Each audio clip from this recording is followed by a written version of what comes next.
What's up, ladies and gentlemen of the internet? Today, we're gonna take a look at the all-new GoPro Hero 9. We're gonna go over all the details of this new device. We're gonna talk about how it's different than some of GoPro's past devices. I'll tell you what I like about it, as well as what I dislike about this device. And we'll try to answer if it's something that I think that you should purchase. But first, let's actually take a quick look at some real footage of some swimming, biking, and running from this device.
Okay, what did you guys think of all of that GoPro 9 footage? Did it make you wanna like brace out and purchase this camera from your local Best Buy or someplace like that?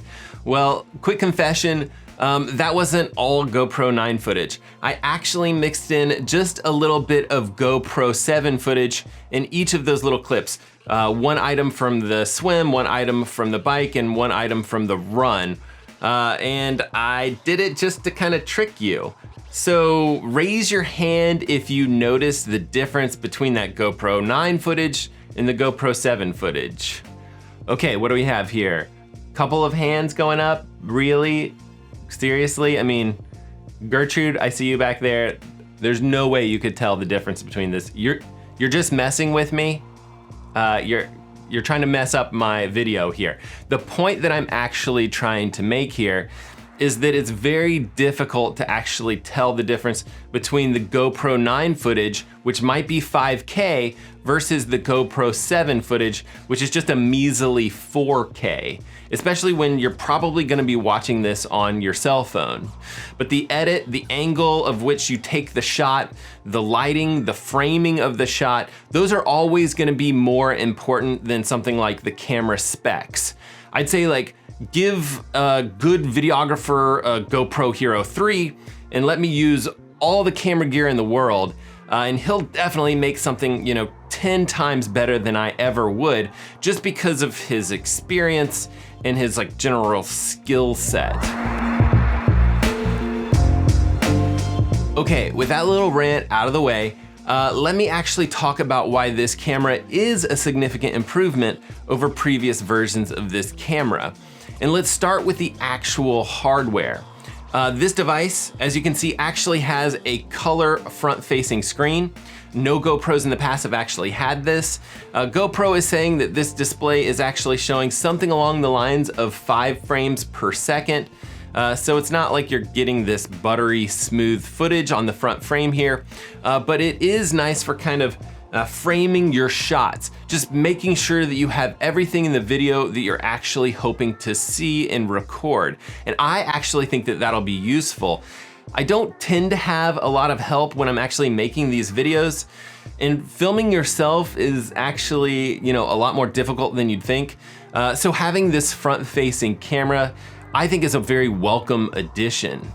Now, I mentioned before that this camera can shoot 5K, and I don't think that you're really gonna notice the difference between 5K footage and 4K footage, but what it really allows you to do is punch in a specific location and still have very usable footage. or just be able to reframe your shot. And I do this all the time. Even within 4K footage, I'll reframe my shot and still have tons of pixels to work with and still have very decent footage to show. And with that extra camera real estate, you can do things like add a little bit of camera movement in post or do a slight zoom in post. Lots of cool things that you can do just because you have that extra real estate. Now this camera does have a new battery style. We used to use these, which were 1220 milliamp. And we've ramped up to this slightly larger battery. It's still not huge, but it's now 1720 milliamps. So realistically, you're looking at maybe 20 to 30% more time with each battery. So I might be able to do something like a 3-hour bike ride and only need about 2 batteries. Another big upgrade for this camera was the sensor on the old cameras used to be 12 megapixel sensors, and now they're using 23.6 megapixel sensors. So significant bump in stats there. So your pictures, your videos, they should be sharper using this camera. A small upgrade to the hardware would be the fact that you can actually use this now in colder weather conditions. So if you're looking for this camera to use when skiing or snowboarding or something like that, this should actually work significantly better. And one thing that they actually took away from the GoPro Hero 8 was the ability to swap out lenses or just be able to replace lenses. They've actually backtracked a little bit on that. They are allowing people to swap out lenses, which is fantastic.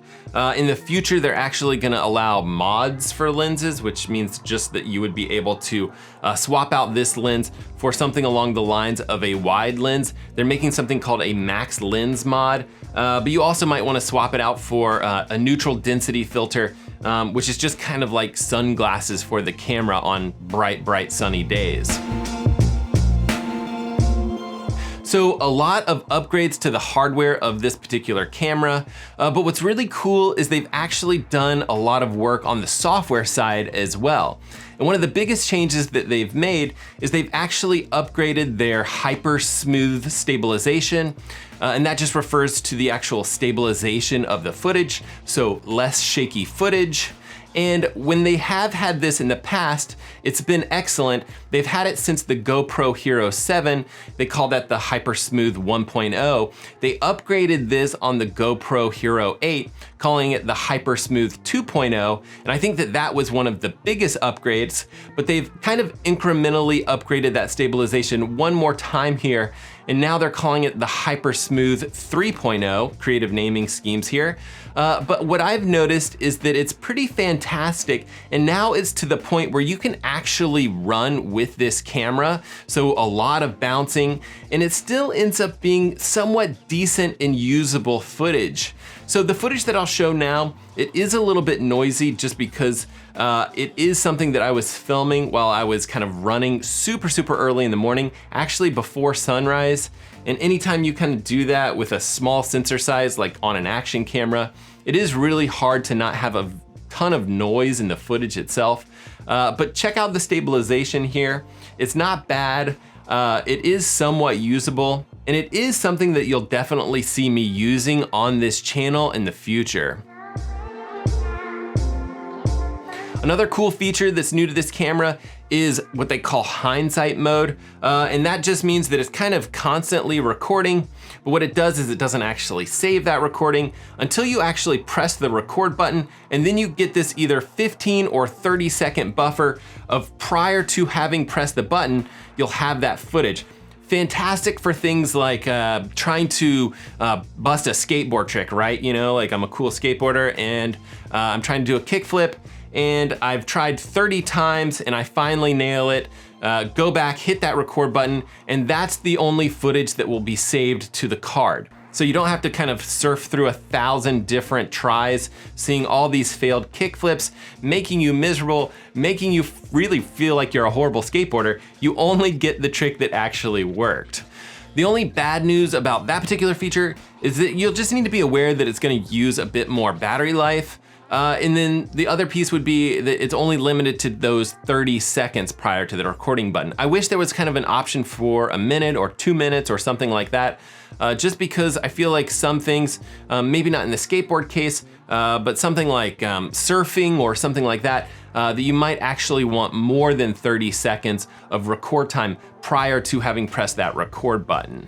Okay, another cool feature that's new with this camera is just the ability to schedule a capture. So you could say something like, set my camera to start recording at 6:30. You wouldn't even have to wake up for it, but you might be able to catch some of those epic sunrises while you're actually sleeping.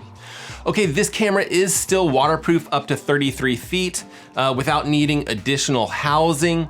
But what's cool about this is the microphone is gonna do a little bit better job of clearing water. They just redesigned that microphone water clearing piece, which is something that I think that I'll use, whether that's on the swim deck or someplace like that.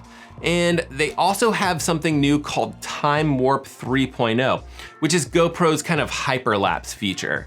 So it does support speed ramping now. So it just kind of transitions in and out of real time a little bit smoother.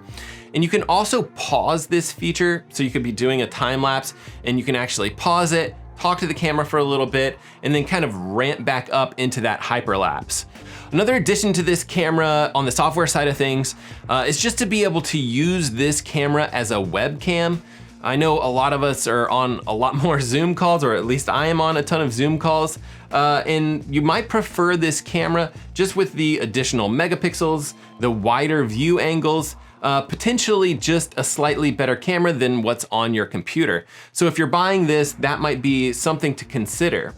And you can actually do a lot more live streaming with this particular device. They've opened up their live streaming to YouTube, Twitch, and Facebook. I haven't seen Instagram yet, but who knows, that might come in like a software update in the future. So if you are into live streaming, this update really might make a big difference. Okay, let's jump into some things that I'm a little less pumped up about. First one, obviously, here is the price.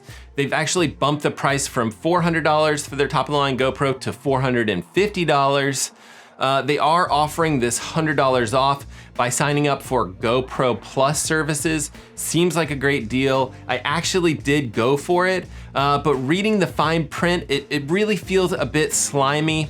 What they say here is if you cancel your membership, you are on the hook for whatever discount you got from the camera. So if you buy the old GoPro 8 with that $50 discount for the GoPro Plus plan, you'll have to pay that back if you cancel your plan.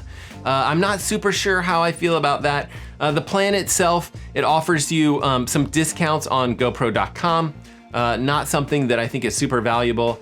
It also offers you the ability to replace your camera completely if it's broken. But if you look into that a little bit more closely, for this particular camera, it still requires $100 to actually get it replaced.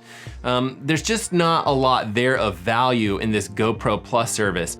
I think the thing to do here would have actually been to buy the camera and buy the GoPro Plus service and use one of those credit cards that are prepaid, maybe, one of those prepaid credit cards. I didn't actually do that, but in retrospect, it's definitely something that I should have considered.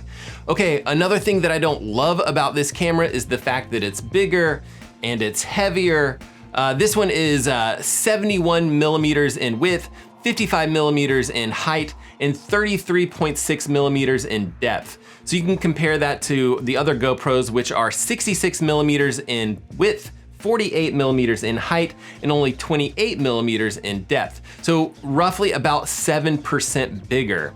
Weight-wise, we're comparing 126 grams for the older devices to 158 grams for the newer one. So it's a lot more weight, and it's a lot more weight when you kind of have these devices at the end of a selfie stick.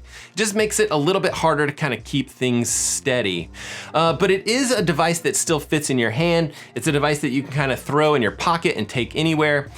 So I think it's okay that they've bumped the size a little bit here.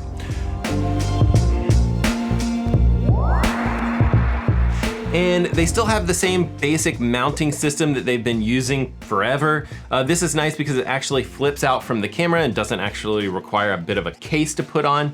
And so all of your selfie sticks and things like that that you have should still work with this camera.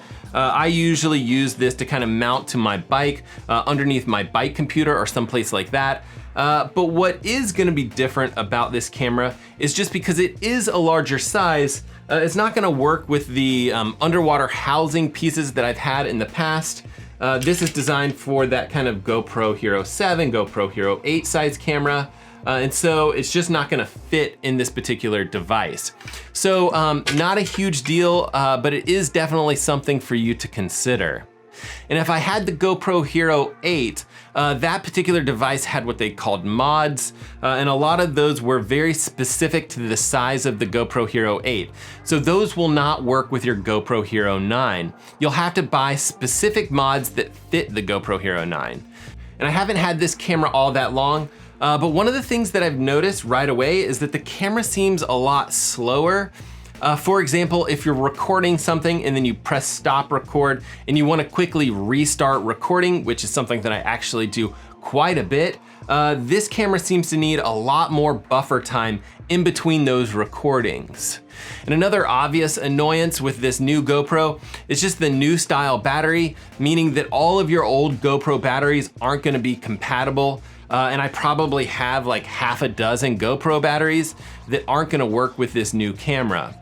I did go ahead and buy that little extra battery charging pack. Comes with like a little charging piece and an extra battery. Just seems like I'm gonna use extra batteries for this GoPro Hero 9. Kind of think it was probably worth it to purchase that, and I think it cost me about $40.